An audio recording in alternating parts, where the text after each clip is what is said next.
왔죠? 이제 26번째 시간입니다. 6번째 시간. 오늘 찬송가가 사실은 결혼식장에서 많이 부르는 찬송가예요. 그래서 신랑 신부를 위해서 이렇게 드리는 찬송인데 왜 뜬금없이 저 찬송을 부를까 생각할 수 있는데, 오늘 이 주제와 관련이 되어서 뭐 결혼하신 분도 계시고 또 결혼을 준비하는 사람도 있고 또 앞으로 결혼을 해야 될 사람도 있고 아니면 또 뭐 여러 가지 상황이 있지만, 특별히 에베소서 말씀의 중요한 부분 중에 한 부분이 이 가정에 관한 말씀이에요. 근데 이 가정에 관한 말씀은 그냥 무턱대고 가정에 관한 본문이 나오는 것이 아니라 계속해서 구원을 하나님께서 허락해 주시고 또 하나님께서 기뻐하시는 우리의 삶이 무엇인지를 이야기하시는 중에 이 가정에 대한 부분이 나옵니다. 왜냐하면 가정은 교회라는 공동체에 있어서 가장 중요하기도 하고 가장 기본적인 단체이고 기본적인 초석이 되기 때문에 사도 바울은 이 교회 안에서 하나님이 기뻐하시는 교회 안에서 이 가정에 대해서 이야기하고 있습니다. 그리고 이 가정의 첫 번째 부분은 부부라는 거죠. 그 다음 주에는 부모와 자녀 간에, 그리고 그 다음에는 종과 이 주인의 관계에 대해서 이야기를 합니다. 근데 왜 종과 주인이 가정에 들어가느냐? 이 로마 시대만 하더라도요, 이 노예는 가족의 일원이었어요. 가족의 일원.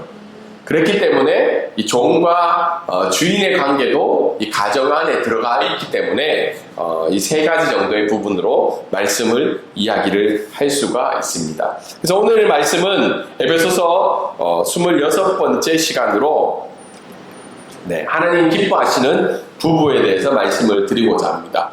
오늘 앞에 보이는 이 그래프가 있죠. 그래프 보면 이제 한국 결혼 기간별, 그러니까 결혼을 하고 난 다음에 5년, 10년, 20년, 30년 그 이상을 사는 사람들 기간별로 인한 이혼 숫자에 대해서 통계를 내는 그래프입니다. 사실 한국 사회는 지금 큰 문제가 있죠. 하나는 출산율이 너무 저조하죠. 그래서 세계에서 거의 1등을 지금 앞두고 있을 정도로 출산율이 굉장히 적습니다. 0.7%.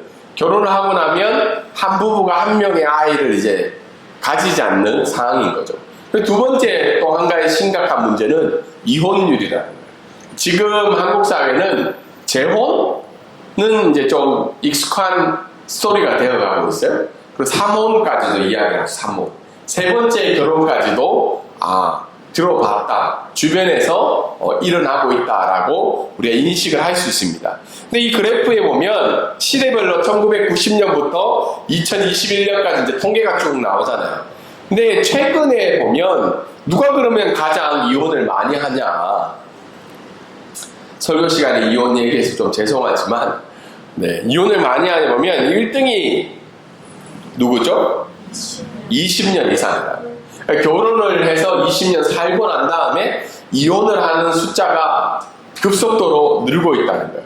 20년쯤 되면 어떤 인생이냐면 자녀들이 이제 다 떠나는 시점이죠. 대학을 가는 시점이, 그리고 자녀들이 다 이제 부모의 품을 어느 정도 이제 떠나는 시기가 20년이라는 거예요. 그때 가장 이혼이 많이 일어나고 있다는 거예요. 그러니까 이걸 다르게 해석하면 그동안 어떻게 해요? 자식 때문에 참고 살다가 이제 이혼을 결심했다는. 그리고 두 번째 많이 하는 증가세가 있는 그룹이 30년 이상이라는 거예요. 그러니까 황혼 이혼이 급속도로 증가를 하고 있다는 겁니다. 그래서 실제적으로 결혼 생활을 유지하지만 어때요? 별거에 있는 가족들도 많고, 두 번째는 황혼 이혼이 실제적으로도 증가하고 있습니다. 그럼 이 이혼의 사유가 뭐냐? 왜 이렇게 이혼을 많이 하냐? 약 14년간의 통계를 보면 성격 차이라는 거예요. 성격 차이. 그리고 두 번째는 뭐 경제적인 문제도 있고 배우자의 뭐 부정도 있지만 성격 차이가 가장 큰데, 다르게 이야기하면 결국은 이 주도권 싸움이라는 거예요. 누가 그 집안에 어떻게 해요? 목소리가 큰 사람인가? 성격 차이로 인해서 어떻게 해요? 대화가 되지 않고, 그리고 우리가 소위 얘기해서 결혼하기 전에 예전에 그런 말을 많이 했죠. 친구들이 그런 얘기 하잖아요. 결혼한 친구들이. 초장이 어떻게 돼요? 결혼 초장에 잡아야 된다. 신랑은 신랑대로, 신부는 신부대로. 그게 잡는다는 말이 뭐죠? 결혼은 무슨 이렇게 싸움을 해서 주도권을 해서 그 아내와 남편을 다스리기 위해서 결혼하는 게 아니잖아요. 근데도 이 성격 차이나 아니면 이 주도권 싸움이 굉장히 이혼 사유에 일이 된다는 거예요. 그러면 황혼 이혼은 왜 이렇게 많이 증가하는가? 거기에 보면 나와 있죠. 다 6가지 정도가 있는데 참 중요한 게 경제력을 갖춘 여성층의 증가. 그러니까 나도 경제력이 있기 때문에 어떻게 해요? 너랑 너의 성격과 맞추고 이제 살기 싫다는 거죠. 돈이 있다는 거죠. 그리고는 뒤에 보면 뭐죠? 재산 분할 등의 이혼 시 경제적 안정화를 갖출 제도의 안정화가 있다는 거죠. 제도적으로 이제 받쳐준다는 거죠. 지금 뉴스에 나오고 있는 모 대기업 재산 분할이 거의 1조죠, 1조. 그래서 물론 대법원까지 가야 되지만 그만큼 제도적으로 어떻게 해요? 이제 뒷받침이 되고 있고, 마지막이 뭐예요? 법률 서비스가 접근이 편리하다는 거예요. 이게 참 이혼 사유에 있어서 이 말은 과거에도 이혼을 하고 싶은 비율은 많았지만 이 3가지 정도의 내용들이 받침이 되고 있지 않아서 우리들의 부모님 세대들은 그렇지 않다는 거죠. 그래서 어떻게 보면 어떤 분이 그 얘기 하더라고요. 헤어지지 않고 한평생 30-40년 산 것은 국가에서 복로를 줄 만큼 어려운 일이 되었다고 오늘 시대는 이야기를 하고 있습니다. 그런 얘기를 들을 때마다 마음이 좀 씁쓸하죠. 결혼에 대해서. 그러면 이제 오늘 말씀을 통해서 우리가 살펴볼 것은, 그럼 과연 건강한 부부가 무엇인지, 나아가서 하나님이 기뻐하시는 부부는 도대체 어떤 모습인지, 어떻게 해야지 건강한 부부로 살아갈 수 있는지, 하나님 기뻐하시는 부부로 살아갈 수 있는지 오늘 말씀을 통해서 듣고자 합니다. 왜냐하면 앞에도 이야기했지만 이 굉장히 어려운 일이 되었다는 거예요. 이 사회 속에서. 그런데 우리가 믿고 있는 하나님 안에서는 우리가 어떻게 살아가야 되는가? 사실 좀 부끄러운 얘기지만 이혼율이요, 신앙인이라고 해서 성격이 차이가 나는 것 같진 않아요. 그것을 시시할 뿐이지 실제적으로는 교회 안에서도 이 이혼율이 적지 않게 나타나고 있다는 겁니다. 그래서 오늘 말씀은 우리가 정말 부부로 살아가는 가정도 있지만 또 결혼을 준비하거나 결혼을 기대하거나 또한 부부의 생활을 이해하지 못한다면 우리의 삶도 이런 일 가운데 당할 수 있다는 겁니다. 근데 오늘 말씀은 그냥 가정생활에 대해서 이야기하고 있는 것이 아니라 우리가 몇 주 전에 배웠던 성령 충만한 삶, 그러니까 하나님 앞에서 하나님이 기뻐하시는 삶을 살아가기를 원하는 삶의 특징은 상호 복종이라고 이야기했죠. 그래서 교회 안에서는 그냥 누군가가 머리가 되어서 지시하는 관계가 아니라 예수 그리스도 안에서 상호 복종하는 삶을 살아가야 된다고 이야기를 하고 있죠. 그래서 3가지 정도 영역이 있다고 이야기했습니다. 그 중에 하나가 부부의 관계. 부부의 관계도 성령 충만한 삶의 모습의 형태로 부부의 관계가 이루어지지 않으면 이 부부의 관계도 하나님이 기뻐하시는 부부의 모습이 아니라는 거죠. 그리고 부모와 자녀의 관계, 그리고 주인과 종의 관계도 상호 복종의 삶에 의해서 이 부분이 해석이 되어야 된다는 거예요. 다르게 이야기해서 이 삶 가운데 나타날 수 있는 것이 바로 영적인 전투라는 거예요. 영적인 전투는 우리가 뒤 이후에 아마 에베소서 한 28번째, 29번째 정도에 이 부분을 들을 수 있을 겁니다. 그래서 성령 충만한 삶은 다르게 이야기해서 뭐예요? 육체의 소용, 육체가 기뻐하는 일을 거부하고 하나님이 기뻐하시는 삶을 살아가는 게 성령 충만의 삶이라고 이야기했습니다. 그런 부분에서 우리가 이 하나님이 기뻐하시는 부부의 모습을 우리가 살펴봐야 됩니다. 첫 번째는 우리 한 목소리 한번 읽어볼게요. 한 목소리로 한 목소리 읽어볼게요. 자, 시작. 하나님이 기뻐하시는 아내는 주님께 합당하게 남편에게 복종하는 것입니다. 라고 이야기하고 있습니다. 사실 복종이라는 단어를 들으면 굉장히 어감이 좀 불편하잖아요. 물론 이것을 순종이라는 말로도 쓰기도 합니다. 근데 성경에 이제 복종이라는 말로 기록이 되어 있으니까요. 하나님이 기뻐하시는 부부의 첫 번째 대전제는 아내에게 먼저 이야기를 하고 있어요. 남편에게 뭐 하라는 거예요? 복종하라는 거죠. 네, 죄송합니다. 근데 복종하라는 말이 전제적인 조건들이 있어요. 죄송합니다. 네. 물 잠깐 줘볼래요? 네.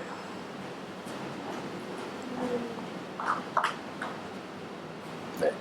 복종하라는 말이 전제 조건이 뭐냐면 그냥 복종하라는 게 아니라 누구에게 복종하듯이 복종하라는 거예요? 네, 죽게 하듯이라는 말이 있죠. 죽게 하듯 복종하라.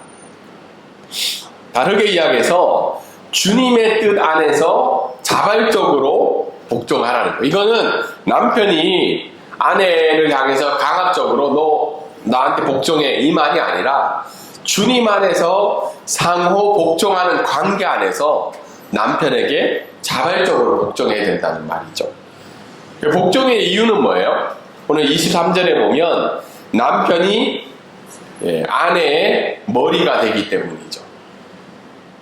이 말은 남편이 대장이고 아내가 하인이니까 나를 따르라 이 말이 아니라 하나님께서 세우신 그 가정의 원리 안에서 남편이 가정의 머리이기 때문에 아내의 머리이기 때문에 순종하라는 거죠.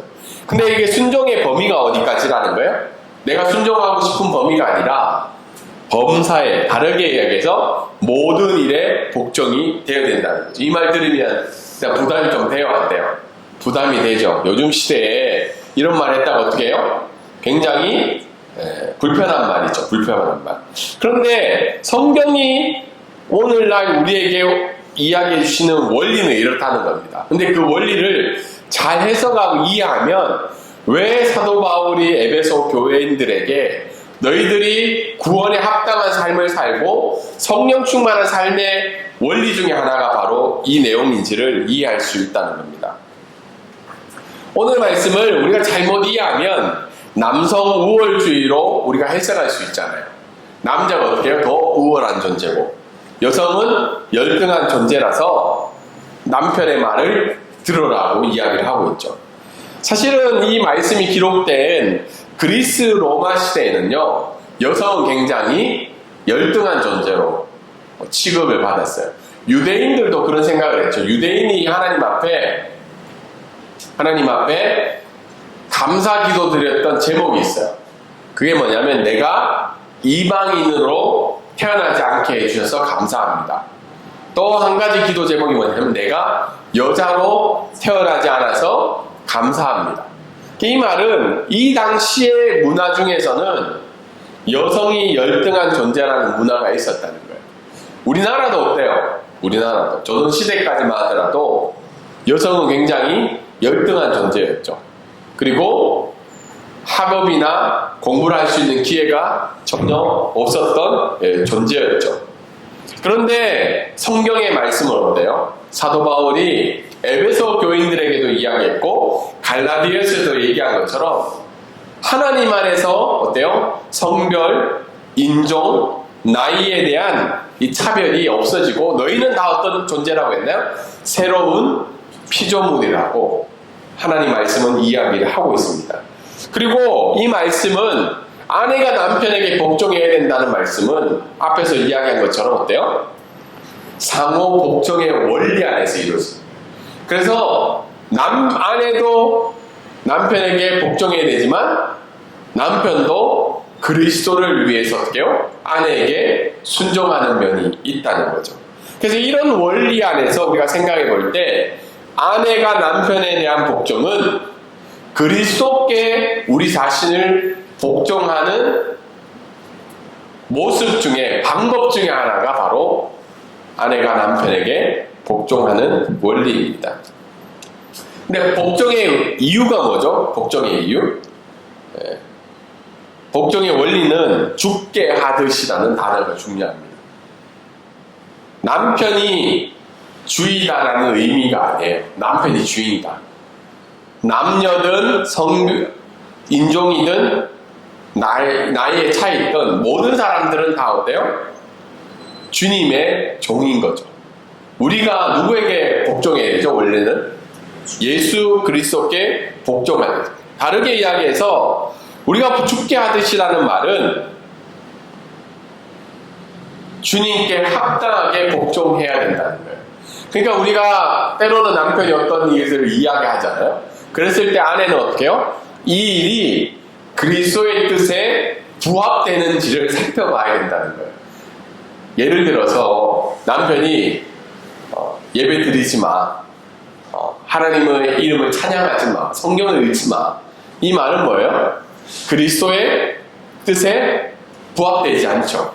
다른 사람을 미워해, 다른 사람을 증오하고 다른 사람에게 복수해. 이 말은 부합되지 않는 말이죠.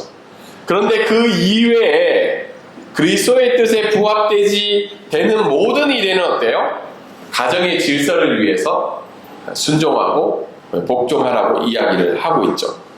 내 뜻에 때로는 부합되지 않더라도, 내 기호에 맞지 않더라도 남편이 가정의 머리로 하나님이 세워주셨기 때문에 그 일에 대해서는 순종하라고 이야기를 하고 있습니다.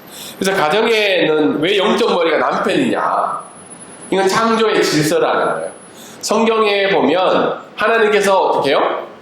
아담과 하와를 만들었을 때 아담을 그 가정의 영적인 머리로 이야기를 하고 있죠. 이게 창조 질서라는 거예요. 만약에 가정의 머리가 두 명이면 어떤 일이 발생이 될까요? 싸우겠죠. 집에도 어때요? 엄마 의견이 다르고 아빠 의견이 다르면 의견이 다를 수는 있어요. 근데 최종적으로는 어떻게 하나의 의견으로 가야지 이 가족이 한 길로 갈 수가 있는 것처럼 이게 역할의 차이라는 거예요. 이게 어떤 열등함과 우월한 존재의 차이가 아니라 하나님께서 가정의 원리를, 역할의 차이를 그렇게 창조 질서로 만들어 주셨다는 겁니다. 그래서 아내는 누구로 만들었다는 거예요? 돕는 배필.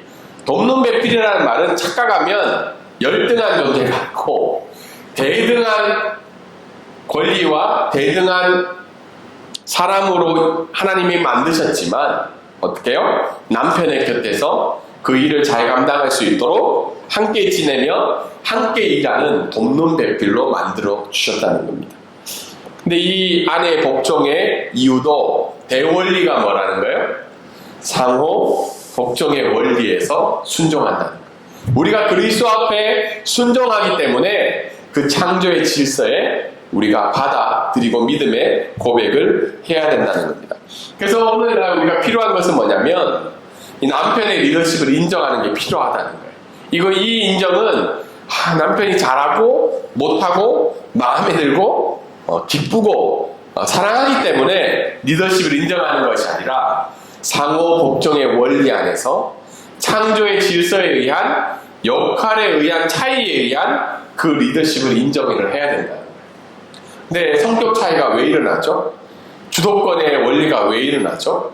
결국은 나 자신을 너무 사랑하기 때문에 일어나는 일들이 많이 있다는 겁니다. 두 번째는 뭐예요? 남편의 성경적인 리더십을 위해서 기도해야 된다. 남편이 어떻게 해요? 가정의 머리로서의 역할을 잘 감당할 수 있도록 그 남편의 리더십을 잘 발휘할 수 있도록 남편을 위해서 기도해야 된다는 겁니다. 이 포스터 보이시죠? 영적 리더십. 이게 어떤 교회 포스터던데 미국 교회 보니까 40일 동안 남편의 영적 리더십을 위해서 기도하는 교회가 있더라고요. 우리가 보통 가정에 문제가 생기는 이유는 대부분 우리가 오은영 박사님 그 프로그램만 보더라도 남편이 아내가 보기에 만족할 만한 경제적인 능력이나 아니면 리더십을 발휘하지 못해서 그런 일들이 발생이 되죠. 그래서 우리가 믿는 자들이 행해야 될 것은 뭐냐면 어때요? 지혜로운 아내는 그 남편의 리더십을 위해서 기도해야 된다는 겁니다. 두 번째, 하나님이 기뻐하시는 부부의 중요한 부분은 뭐죠? 두 번째 우리 한번 읽어볼까요? 시작! 하나님께서 기뻐하시는 남편은 아내를 희생적으로 사랑한다는 것입니다. 25절에 보면 남편들아 아내를 사랑하라고 이야기하고 있습니다. 하나님이 기뻐하시는 부분은 아내를 사랑하는 남편이라는 거예요. 근데 그 사랑은 성경이 이야기하는 사랑은 좀 틀려요. 첫 번째 사랑은 뭐죠? 그리스도가 교회를 사랑하신 것처럼 사랑하라는 거죠. 그리스도가 교회를 어떻게 사랑하셨나요? 죽기까지 사랑하셨다는 거죠.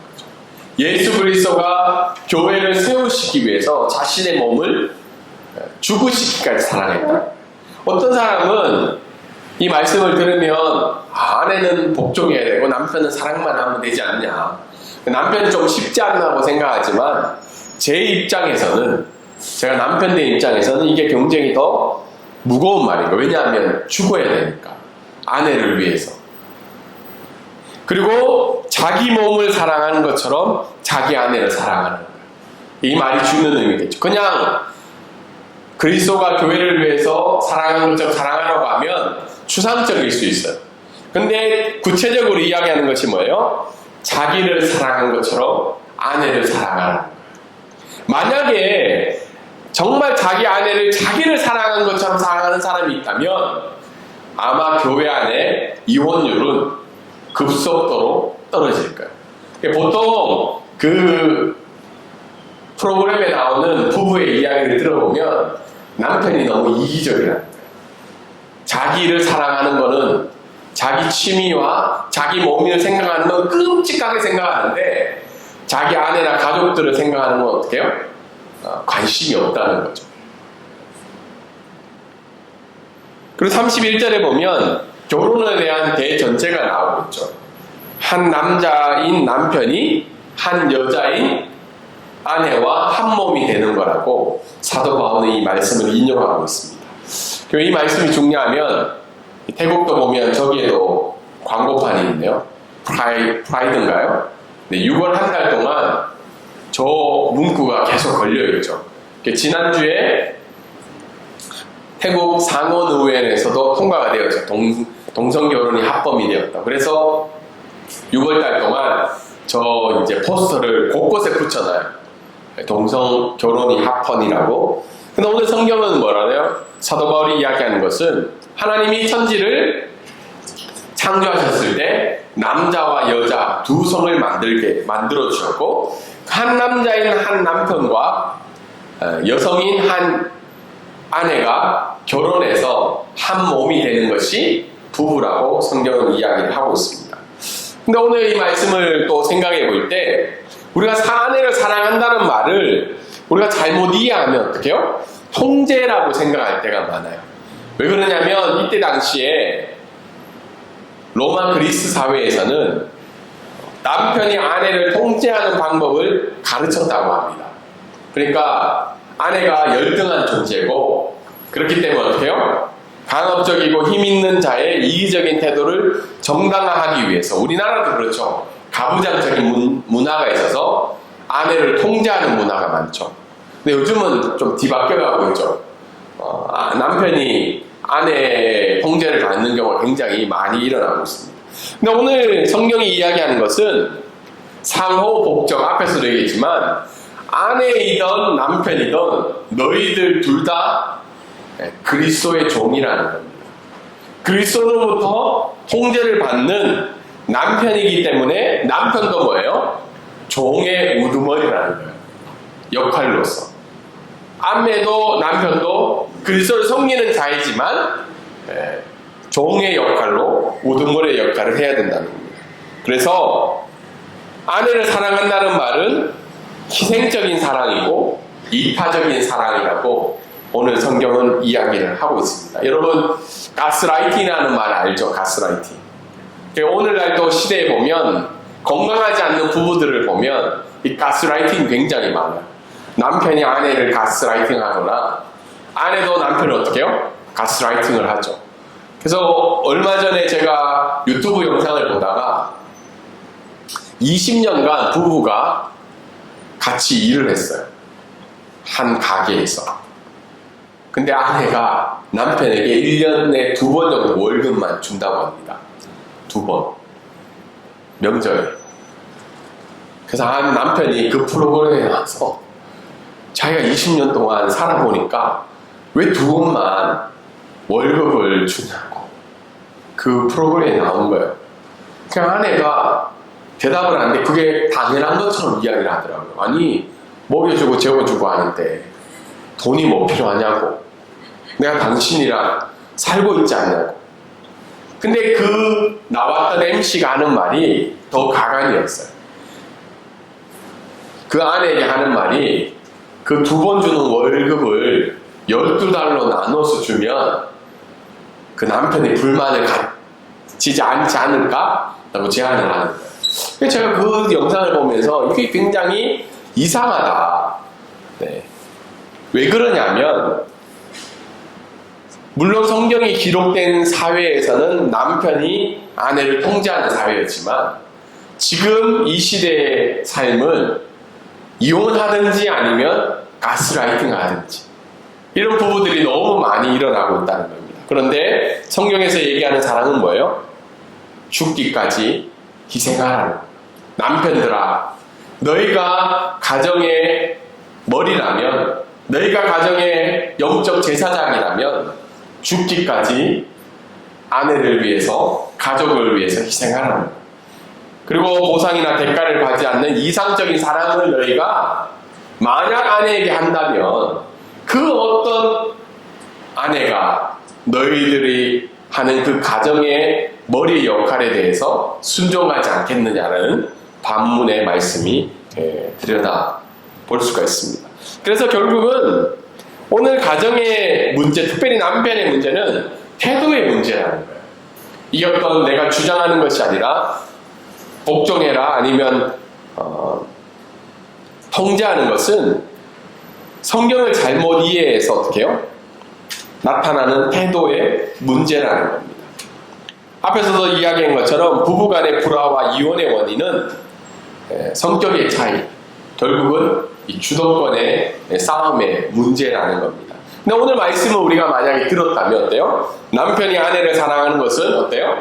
그리스도 안에서의 한 몸의 지체라는 것, 동등한 하나님의 창조의 결과라는 것, 그리고 어떻게 해요? 그리스도처럼 헌신하고 자기 희생적인 사랑을 만약에 가정 안에서 보인다면 많은 아내들이 그 남편의 결정에 대해서 어떻게 해요? 순종할 수 있다는 겁니다. 그 역할을 받아들일 수 있다는 겁니다. 그래서 결국은 아내와 남편의 문제는 태도의 문제가 많다는 거예요. 태도의 문제가. 그래서 오늘 말씀을 우리가 정리해보면 결론은 하나님이 기뻐하시는 부부는 뭐냐? 이렇게 여행을 자주 가고 사진 많이 찍고 맛있는 거 많이 먹고, 이게 하나님 기뻐하시는 부부가 아니라 뭐예요? 각각 자기 아내 사랑하기를 자신같이 하고, 남편이 어떻게 해요? 예수 그리스도를 닮아 희생적이고 이타적인 사랑을 아내에게 하고, 아내도 어떻게 해요? 그 창조의 역할을 받아들이고 죽게 하듯 자기 남편을 존경하며 살아가는 것이 하나님이 기뻐하시는 부부의 모습이라고 오늘 말씀은 이야기를 하고 있습니다. 그래서 우리가 이 말씀을 통해서 우리가 적용할 수 있는 것은 우리의 모든 관계에 있어서 우리가 먼저 어떻게 해요? 그리스도가 주인 되심을 순종해야 된다. 그 순종 안에서 어떻게 해요? 상호 복종의 원리가 세워지고, 우리가 우리 삶의 주인이 아니라 우리 삶의 주인은 예수 그리스도라는 것, 그것을 먼저 인정하는 것이 필요하다는 겁니다. 두 번째는 뭐예요? 먼저 우리 자신이 성령의 충만함을 경험해야 돼요. 성령의 충만함을 경험할 때 어떻게 해요? 아내는 남편의 리더십을 인정할 수 있고, 남편도 어떻게 해요? 그리스도가 교회를 사랑한 것처럼 아내를 희생적으로 이타적으로 사랑할 수 있다는 겁니다. 이것은 단지 내가 그냥 오늘 이렇게 해야지가 아니라 내가 먼저 그리스도의 주인 되심을 인정하고 내가 먼저 어떻게 해요? 성령 안에서 충만함을 경험할 때 우리가 하나님이 기뻐하시는 부부의 모습을 살아갈 수 있다는 겁니다. 저는 한국 교회를 바라볼 때 우리가 한국 사회에 던져줄 수 있는 모습이 뭘까? 물론 어려운 사람도 돕고 뭐 여러 가지 일들도 해야 되지만 교회 안에 있는 부부들이 하나님이 기뻐하시는 부부의 모습으로 이 세상을 살아갈 때 우리 한국 사회에 겪고 있는 가정의 어려움과 부부의 어려움이 줄어가지 않을까. 그것이 하나님이 기뻐하시는 이 세상의 소금과 빛의 삶의 모습이지 않을까 그런 생각을 하게 됩니다. 이런 은혜가 저희 교회 가운데 또한 가정을 생각하고 결혼을 준비하고 있거나 결혼을 생각하고 있는 모든 사람 가운데 이런 은혜가 있기를 주님의 이름으로 소망합니다. 아멘.